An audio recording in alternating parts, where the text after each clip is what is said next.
per usual. I spent probably too much time thinking about AI and making apps and Don't trying we to all? solving some of the little problems that come up in my day to day. But man, it's fun.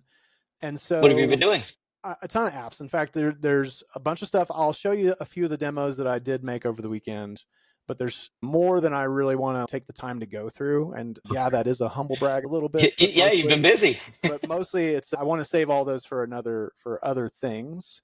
The point of today's conversation is really more of taking a step back from that type of activity where I have been developing a bunch of apps very quickly over the weekend. Some of them have legs. Some of them were just ideas that I wanted to just test the waters with and do some quick experiments with. And now that I've played with them, I'm ready to just discard them and move on. And I think that's a normal behavior for a lot of us, I think, that are playing with these tools. I don't know. Am I wrong there? I don't think so. It feels like a lot of what I'm trying to do is, especially when I'm learning, is test things out to see if my idea is like viable first, and then Mm-hmm. if it is, I'll continue down the path. It feels like a lot of it is. I don't want to say throwaway code because that feels a little bit harsh, but I'm iterating on an idea a lot of times. Like we were talking about weather apps or things that are easier to use, like things are common. I don't know, something I would check daily, basically, and trying to create those apps for myself. And I've certainly gone through at least three iterations of some of these. Yeah. Yeah. Yeah. I feel like that's, yeah, I hit it exactly. Is it's just, it's becoming so easy to do, to create these things, but also like some of them are good and some of them aren't. And there's only one way to really know if it's good or it's not. Like it's either working or it isn't. And working can be a little squishy, but there's ways to understand if something is or isn't working with your apps. And I'm hoping, we were talking about this before the recording, I'm hoping with this new wave of developers, these new AI enabled devs, that there'll be a little bit less allergy towards observability and just monitoring applications in general, not just back end, but front end, and really the whole thing, especially because the sort of black boxed nature of a lot of the LLM enabled tools that we're making and apps that we're building, and just they're just part of the process now. So it's more important than ever to have an understanding as best we can what's going on with your app, the internals. Is the app working like it's supposed to, but also like from a bigger picture, like once it's graduated, maybe you've got a project that's made it far enough where you've actually bought a domain name for it, which I have. I want to know who's there and are they going through and using my app like I intended it to be used. And that's often difficult to get your arms around too.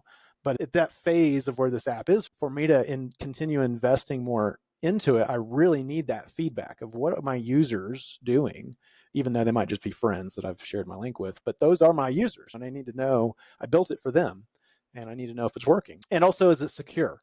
That's another part. As I start to put it out there, we're putting things on the internet, and people are going to go use it, and I want to make sure that it's not insecure. So there's becoming more reasons as your apps mature, as we as developers start to mature these apps, that observability is becoming absolutely critical. And so even though I've been pumping out all these apps, I've been trying to stop every single time and go into Datadog, of course, because we have access to it, but also this is what I just would recommend in general because it just so comprehensive on what it can do, is the Datadog RUM, the real user monitoring. And just going in and creating an SDK for it is super easy.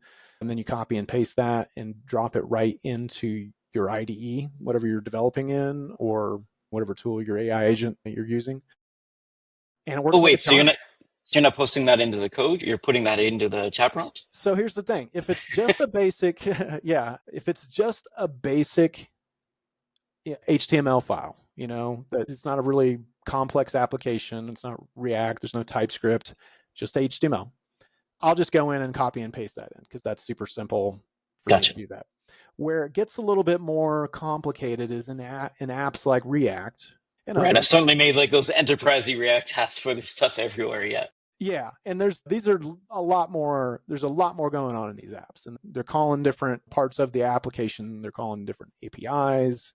Different components. Yeah. Yeah, so this is where RUM does come in helpful, but so does things like application performance or monitoring Monitoring. APM Yeah. Yeah. and things like that. None of my apps have quite reached that level. A few are getting close, and I'll probably start instrumenting for that. But yeah, for now, I'm just copying pasting, but it really just depends on the app. I've definitely posted the SDK right into the IDE conversation with Cursor, and it works just fine.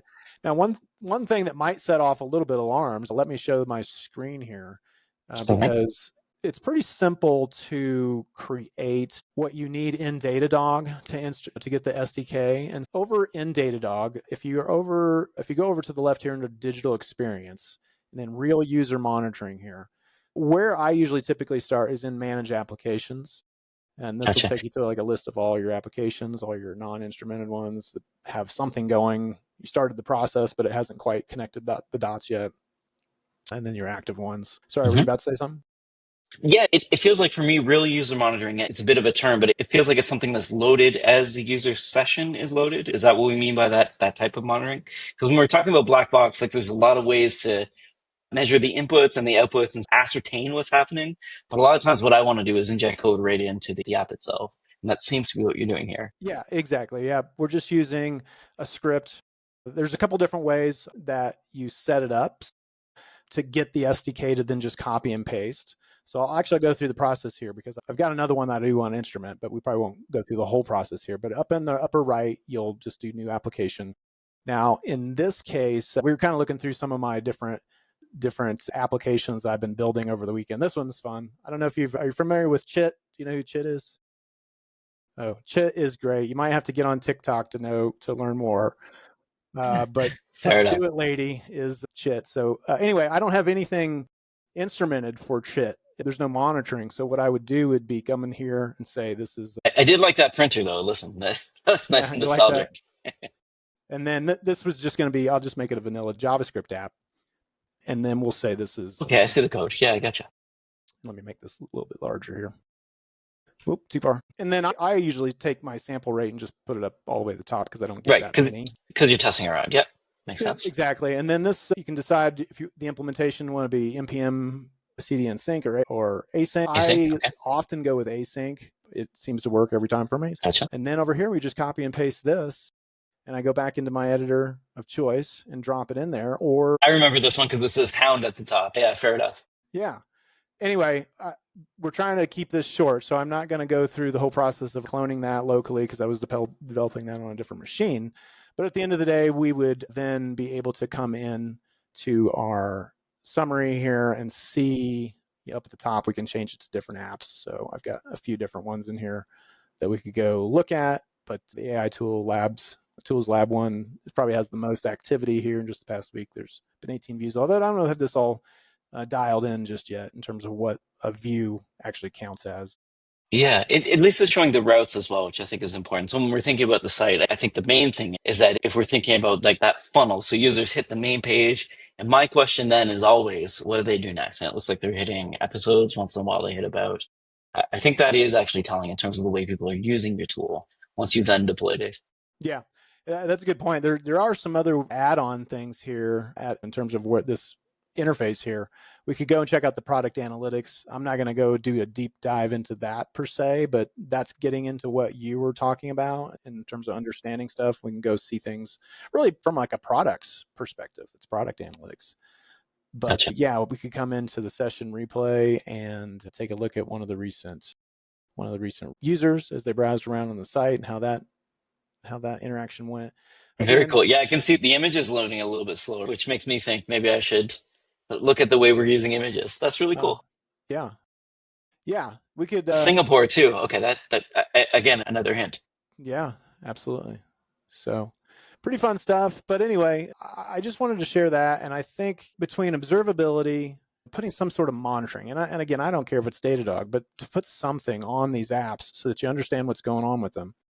And then the other thing we were talking about too that's become critical in this fast iteration like world that I'm in now has become GitHub. And because I am bouncing around between devices, I'm bouncing around between LLMs, I'm bouncing around between IDEs. I'm using it like as a team, basically. The team And of one. Yeah, you're like the 10x developer almost, yeah, doing 10 projects at once. I don't usually do that many at once, but they're Fair all enough. of them are definitely in flight. I don't think anything really feels totally complete, and I'll have to come back to them hopefully, but only if they're worth it. And the way to know is it doing what I thought it would do. Yeah, and then GitHub, I think, is just going to become critical, or some sort of source of truth, your repository for your code and your versioning and all that kind of thing has become critical to my success as well. So yeah, I that's totally agree. I think we saw last week I couldn't find projects that were just on a computer that was coming to Git locally as opposed to GitHub. And as a result, I just lose which tool did I use, which LLM did I use? I don't know. It's become a sprawl, it feels like, of projects on my end that I really need to manage. And it's funny because as a release manager, DevOps engineer, platform engineer, I'm definitely like put everything in GitHub for sure. It feels like there's a bit of reticence on my end to put up, I don't want to say embarrassing code, but I'm a little bit hesitant to do it, and I feel like you doing it all the time is showing me that this is absolutely the right way to do it. Put it in a central repo. definitely putting it in a central repo. I don't know that keeping all your code public, like I tend to do, is Fair, it could be private, right? necessarily a requirement. I certainly have some repos that I'm leaving private. There's probably another, I don't know, 6 or 7 apps that I've worked on that I am the same way. It's not necessarily embarrassment, but they're just a little too uncooked. And also, Right. some of them actually, they might actually have some legs, and I'm not Oh, I see quite what you're ready saying. to share them, or at least I only share them with certain people. So I think that's another thing too. Is I'm learning out in public, and I'm encouraging others to do that so that we can all be transparent and learn together. But there's obviously times where private repos and working more locally, even with without pushing things out, makes more sense. But having some place to put it all and keep it all and index it and find your stuff, I'm running into that now. I've gotten to a place where there's just enough apps that I'm building quick enough that I will lose track of them. I just know that I'm reaching that point where I can't keep track of them, and I'd love to come back to them, work on them some more, share them with some other people, and I think that's becoming now a priority in my process a little bit more. That is really cool. I like this because it feels like this juncture that you've hit is something everyone else is going to hit as well. Once this citizen developer revolution happens, or once this feels like that low code, no code as well, once this permeates a little bit more of the population of people who want to build apps, it feels like a lot of people are going to have this exact same problem. And I don't know if GitHub is the answer. I'm not sure if GitLab or what have you would be a better answer, but it does seem to be the de facto choice right now. Yeah. Yeah. And I know that there are other tools out there that do similar types of things. And we also talked about how, probably in another episode, we'll go into this, is that Git, as important as it is, it's becoming less important for you to remember the syntax and what to type from a command line, because there's a lot of folks who are just not comfortable with that. It's so easy to make mistakes, and that's not their world. Others, we love the terminal, completely feels at ease there. But whether you're talking to an agent or you're working within an IDE, there's now abstractions there that you just don't even have to know the syntax, which I think opens it up It's all for built more in. people too. Yeah. Yep. That's awesome. Listen, I think this is really important things to talk about. I think both on the planning on the front end as well as starting to monitor early on and then checking your progress as you're maintaining the app, making sure that you're checkpointing into a place where you can recover it in case something happens to your laptop or what have you. I think are all good tips. Yeah, totally agree. All right. Good chatting with you, Ryan. Always. Of Thanks for listening to me. And course. we'll chat again on the next one. Sounds good. See you Thanks a later. bunch.